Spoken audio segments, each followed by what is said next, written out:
never slow up, no I don't take shit. I got no love for the fakeness. If you wanna play tough and wanna hate this, I'll always show up. I don't ever slow up, no I don't take shit. I got no love for the fakeness. If you wanna play tough and wanna hate this, I'll always show up and make a statement. What's up? Welcome back to the channel. It's your guy Dan, and tonight is our Monday Night Raw review for November 11th, 2024. I really wasn't that entertained. I mean, it was decent, but eh. Before we get started, though, I would like to give a shout out to all the veterans out there. Thank you for your service, and you're the reason that we have our rights today. So anyone in the military service, past and present, thank you for your service. I greatly appreciate it. Let's get to the review. Yes. It is Veterans Day, so please, people, just remember to thank a vet for their sacrifice and what they did for our country. We start off with Gunther coming in the house. Before he can even open his mouth, Damian Priest comes out. Basically, he pulled an 8 Mile. He basically, I already know what you're going to say, and he went through all the negative things you can say about him to Gunther. He pulled a mindfuck on him. And basically, Gunther couldn't say shit, and then Ludwig Kaiser came out and got involved in it. And he got hit. To me, they're shaping up to this to be a nice match. The last time they had this match, Priest was screwed over by Finn Balor and losing his championship. Do I think that they're going to let Damian have this at Survivor Series? Hell no. Hell no. But I think there's going to be some fuckery involved. We get a 6-woman tag match to open the show. It is Damage Control versus the Pure Fusion Collective. Yeah. And good to know that Damage Control won. Good stuff. It was a nice little match. Then we get a backstage little interaction with Sami Zayn, Jey Uso, and my boy Jimmy Uso. They not the ones.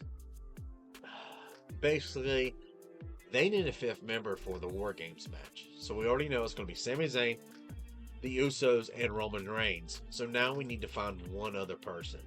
So that, I've got a feeling, and I hope this is not what's going to happen.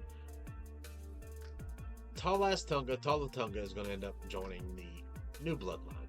As far as the old bloodline goes, if it's Cody, I'm going to be highly fucking disappointed. Cody does not need to be interfering in this match. Honestly, I would love to see Zilla.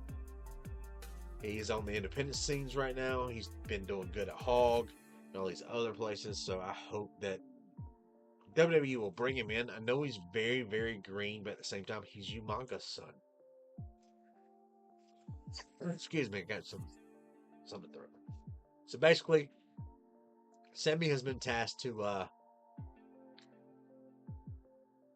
get a 5th member. But also, the funny thing is the dynamic with this. Remember when Sami was in the bloodline before? Him and Jimmy were like very close, and him and Jey were at odds. It's reversed now. It's him and Jey are like best friends, and Jimmy is like what Jey used to be. So it's a funny little come around. Next, we got Kofi Kingston versus Butch Pete Dunne. Because he went to R-Truth and was like, I'm tired of you disrespecting my name. And Kofi stepped in. Xavier's like, don't do it. And Pete Dunne won. It was a decent little match. We get a backstage segment with the Judgment Day or the Street Trash. Damian and Finn were getting in each other's face. Finn blames Damian for Priest being able to get a title shot. So Finn's like, you know what, if you're such family or whatever, he goes, why don't you and Carlito take on the War Raiders for us next week? Dom says, that's fine, I'll make it official, and walks away. Carlito is not happy with that. It was just a bullshit segment out back. Next we had Bronson Reed basically call out Seth Rollins. Seth Rollins came down, they had a brawl. Bronson Reed actually jumped through the ropes as a dive, missed it. Seth and went after the entire security crew. These two still fighting to this day. I don't blame it, but at the same time, I'm so interested in actually seeing a match where I think Bronson's going to be able to get this win. He went to Adam Pierce, asking for one more match.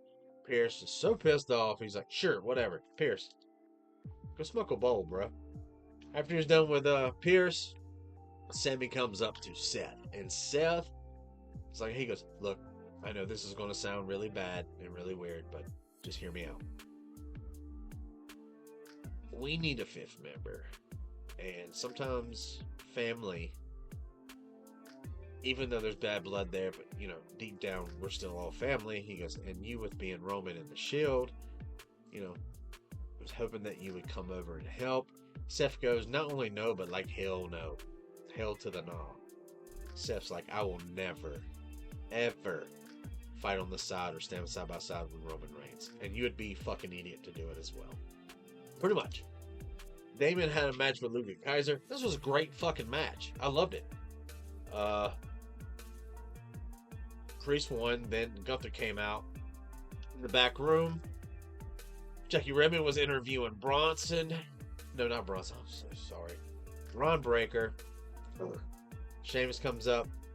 Pretty much wants a match for the Intercontinental title. This is the only title in WWE that Sheamus has never won. So he wants that win. Oh my God. Ron Breakker is like, "Sure, he's a fighting champion. He's going to put it down on no matter what." As soon as Sheamus left, Jimmy walks up and goes, "What's up? You got a second? Can I holla at you?" And Braun's like, "Yeah, go ahead. What's up?" So they're putting that plan into effect. And here's the funny thing is, Breaker's already had a stare down, a stare down with Jacob. So this may be our fifth man. I doubt it. I highly doubt it, but it could be. Next, The Miz is being kidnapped by the Wyatts, 6, and he was let go. He comes into Raw tonight saying, "Look, I'm going to Pierce. I'm going to take a leave of absence." He goes, "They let me go. We're all good. I'm done with this." Cross and AOP is like, "No, you're not." And they drag his ass down to the ring. And then the Wyatts show up.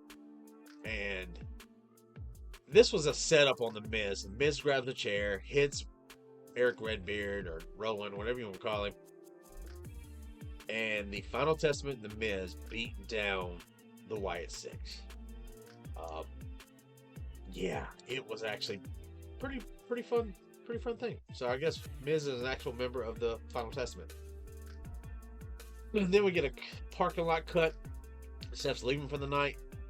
Solo pulls him, said, "Hey man, look, I know you hate Roman. I heard what Sammy was saying to you, but join us and take down Roman Reigns." Seth goes, "I'll tell you this, if I was to get into a ring with Roman Reigns, the next time I get in the ring with Roman Reigns, it's me stomping his head to the mat." Solo was like, "Hell yeah, come join." He goes, "I would never join Roman." He goes, "But I would never team up with a wannabe Roman Reigns." Damn. Oh, now the last match of the night. It is Liv and Raquel Rodriguez versus Jade and Bianca. Decent little match. Nia and Tiffany came down and distracted the ref. Nia was beating down on Jade. And then Naomi came down to help out. Then so did what is her name? Not Dakota. Io Sky. So this is going to probably be our women's war games. It's going to be Bianca and Jade with Io and Naomi plus someone else. And then the other side's going to be Tiffy, Nia, Liv Morgan, and Raquel Rodriguez. So, yeah.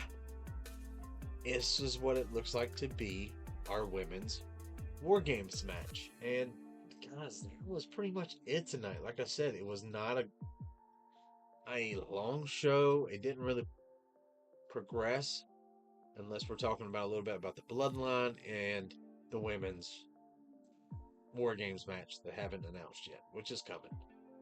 They did not introduce an Intercontinental title for the females. I am so glad about that. They said that the U.S. belt would be by brand, and I think that's a good move for now. They're testing out the waters on a women's mid-card title. Do I think that they will put out a Intercontinental for them? Absolutely. It'll eventually happen, especially when they go to Netflix. So, but guys, thank you for coming out, listening to me ramble and go through. Appreciate the comments, the likes, the subscribes. Thank you guys so much. It's very humbling. Don't forget on Thursdays, 7:30-ish, right here on Facebook and YouTube, the Wolfpack Wrestling Podcast. Next week's Raw is taped. Again, I am trying to stay away from spoilers. I'm still going to make a video, but yeah, pretty much I can spoil it tonight, but I'm not going to. So, like I said, thank you guys for coming out, and I appreciate everything you do. And always remember that there's people going through stuff in this world, and it's hard on people right now, especially after the election. Some people don't know how to feel. All I ask is for everyone to treat each other like human beings and be respectful. And thank you guys. You guys have a great night, and they not the ones.